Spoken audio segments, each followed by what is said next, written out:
When you read the entire Bible, one of the things God consistently spoke against is sexual sin. For some, the phrase sex no longer connotes something frightening or pure, but rather something enjoyable to do. You may be astonished that I use the words pure and sacred, but it is. You will do something precious and pure when you enjoy and release your sexual urge within the confines of marriage. Consider what the Bible has to say about marriage in Hebrews 13:4.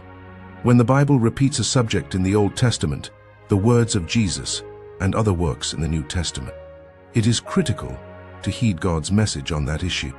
For example, God addressed the issue of sexual immorality in the Old Covenant, calling it an abomination in His sight.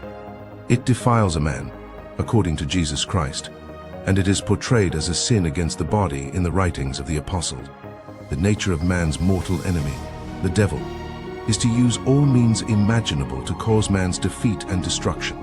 According to Scripture, sex is the means by which a man and a woman become one flesh. As a result, the devil will use this by utilizing human agents to entice men and women and drain their God-given potential. Whether you accept it or not, the world in which we live is spiritual. Life has a spiritual aspect to it. Business leaders, politicians, celebrities, educators, and others with clout understand and believe in the spirituality of life and the world in general. Most people use it to their advantage and to meet personal expectations in their circle of influence. So you may believe these are superstitious beliefs, but I guarantee you that the devil can wreck anyone's life with just 5 minutes of sexual pleasure. Every Christian should hear what Paul the Apostle has to say concerning sexual sin. Paul's warnings to us against sexual immorality in Corinthians, verses 15 to 18. Don't you understand that your bodies are a part of Christ? Should a man link his body, which belongs to Christ, to a prostitute? Never. And did you know that when a man marries a prostitute, he becomes one body with her? According to the Scriptures, the two become one, but the individual who is joined to the Lord becomes one spirit with Him. Avoid sexual sin at all costs.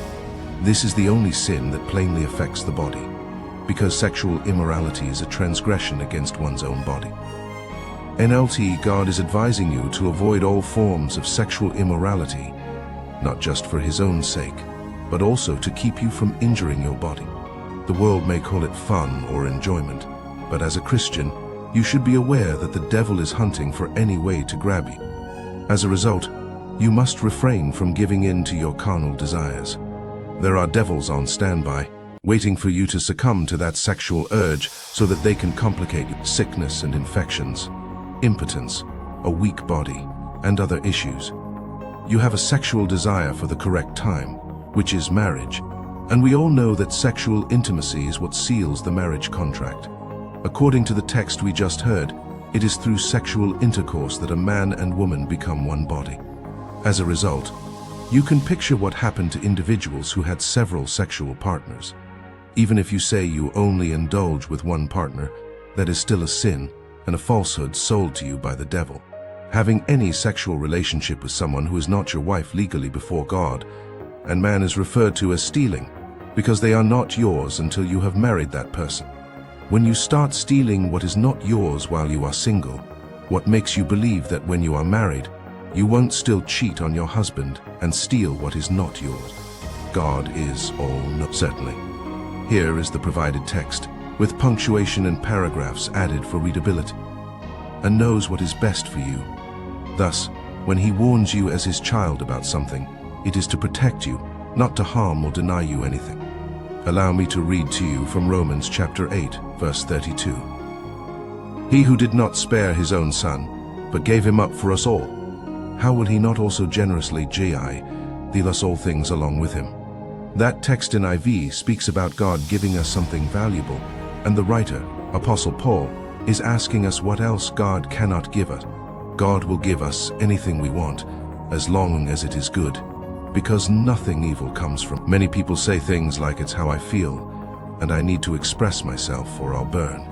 But this isn't true, since they say it to justify their lack of self-control.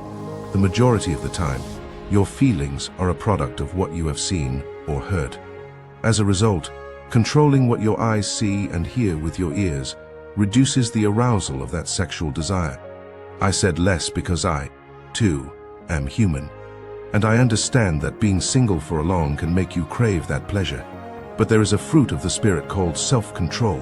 Allow me to tell something to my single and dating couples listeners. Sexual desire is genuine, and the devil can use it against you.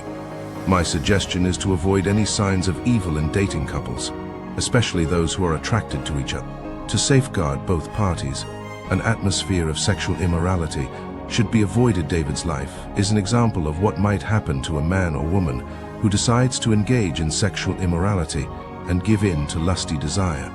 With King David's life, you can see that most times the story does not end with the act of sexual immorality, but it leads to additional sins that can mar an individual's life and witness.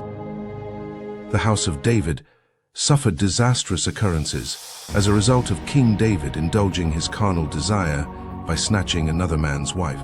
Isn't that agonizing? Because of his son's desire for power, King David was forced to flee his throne at one point. That single act killed 3 of his boys. The devil David is highly crafty and is also known as the accuser of the brethren. His objective is not so much for you to satisfy that need as it is for him to have a reason to add more displeasures to your life. He has long-term ambitions and wants to steal and ruin everything positive that will come from you. Take care not to fall into the enemy's trap of stealing the secret God has given you in order to preserve you and a generation.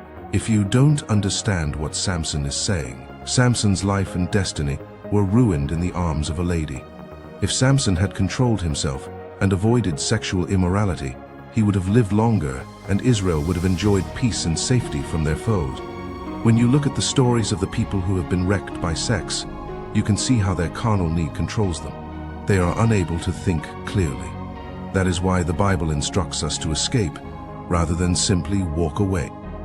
David considered the ramifications of being discovered with his subordinate's wife as a monarch. Similarly, Samson never considered the ramifications of revealing a woman the secret God had given him for strength. Teeth. Even when she repeatedly requested, because a wise man would have halted and studied the issue, knowing that the devil is not just after you, but also after what God may develop you become as a blessing to your dubbing. As a result, the devil will try to use sexual sin to tempt you and transform your destiny from destiny to ruin. So don't be concerned, God's children.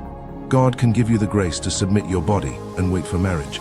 If you have previously indulged, you can seek compassion, return to the Lord, and choose to remain pure. Thank you for taking the time to watch our whole video. Please give this video a thumbs up if you appreciated it. And if you've made it this far and haven't yet subscribed, please do so. Don't forget to enable notifications if you want to be notified when we upload new videos. Also, please leave a remark below with your suggestions for video themes and your thoughts on the matter.